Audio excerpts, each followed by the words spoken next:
بسم اللہ الرحمن الرحیم۔ حضرت ابو محبوب عقبہ بن علقمہ سے روایت فرماتے ہیں کہ میں نے حضرت مولا علی مشکل کشا سے یہ کہتے ہوئے سنا، فرما رہے ہیں کہ لو انا لی 40 بنتن لزوجت عثمان واحدۃ بعد واحدۃ حتی لا تبقى منہن واحدۃ۔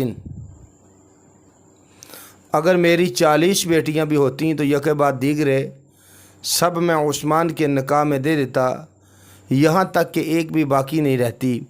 یہ رسول اکرم سرور کونین کی حضرت عثمان غنی سے محبت اور پیار کا جو رشتہ تھا وہ رسول اکرم سرور کونین بیان فرما رہے ہیں۔ رسول اکرم سرور کونین کا فرمان ذیشان ہے۔ سوائے کے مورخہ میں حافظ الحدیث ابن عساکر نے حضرت ابن عباس سے بیان کیا کہ رسول اکرم سرور کونین نے فرمایا کہ عثمان کی شفاعت سے 70,000 ایسے بندے بغیر حساب کے جنت میں داخل ہوں گے جن پر دوزخ واجب ہو چکی ہوگی، لیکن حضرت عثمان غنی کی شفاعت سے ان بندوں کو جنت میں داخل کر دیا جائے گا۔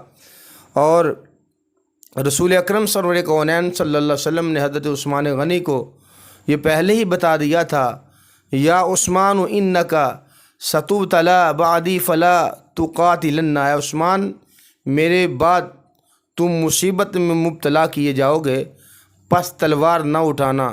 اور ایک اور مقام پہ اللہ کے پیارے حبیب سرور کونین صلی اللہ علیہ وسلم نے یہ بات پہلے ہی بیان فرما دی۔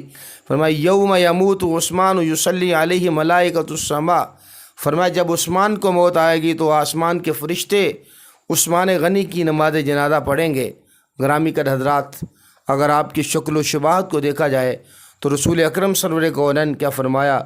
مسلم بن یسار سے روایت ہے کہ رسول اکرم سرور کونین نے حضرت عثمان غنی کی طرف دیکھا اور فرمایا کہ حضرت عثمان ابراہیم کے ساتھ مشابہت رکھتے ہیں، اور یقیناً ان سے اللہ تبارک و تعالیٰ کے فرشتے بھی حیا کرتے ہیں۔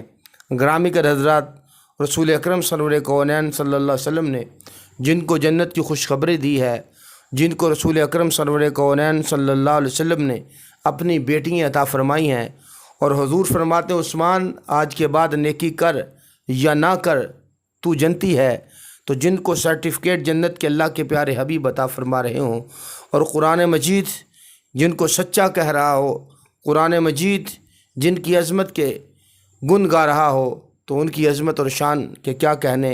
اور حضرت عثمان غنی کو یہ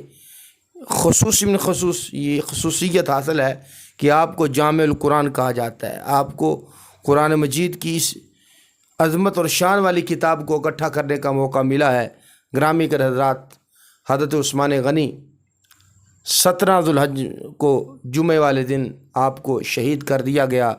بلوائیوں نے آپ کو شہید کیا، 40 دن تک آپ کا پانی بند رہا، اور حضرت مولا علی مشکل کشا، حضرت امام حسن و امام حسین آپ کی حفاظت کرتے رہے، یہاں تک کہ بلوائیوں نے آپ کو شہید کر دیا۔ اور جس وقت آپ کو شہید کیا گیا تو آپ تلاوت قرآن مجید کر رہے تھے، تو آپ کے خون کے چھینٹے قرآن مجید کی اس آیت پہ پڑے فَسَيَكْفِيكَهُمُ اللَّهُ وَهُوَ السَّمِيعُ الْعَلِيمُ۔ گرامی قدر حضرات، 17 ذوالحجہ کو حضرت عثمان غنی کی شہادت ہوئی اور آپ کو جنت البقیع میں دفن کیا گیا۔ اللہ کی بارگاہ میں دعا ہے کہ اللہ تعالیٰ آپ کے صدقے تمام مومنین کی کامل بخشش فرمائے۔ الصلاۃ والسلام علیک یا رسول اللہ۔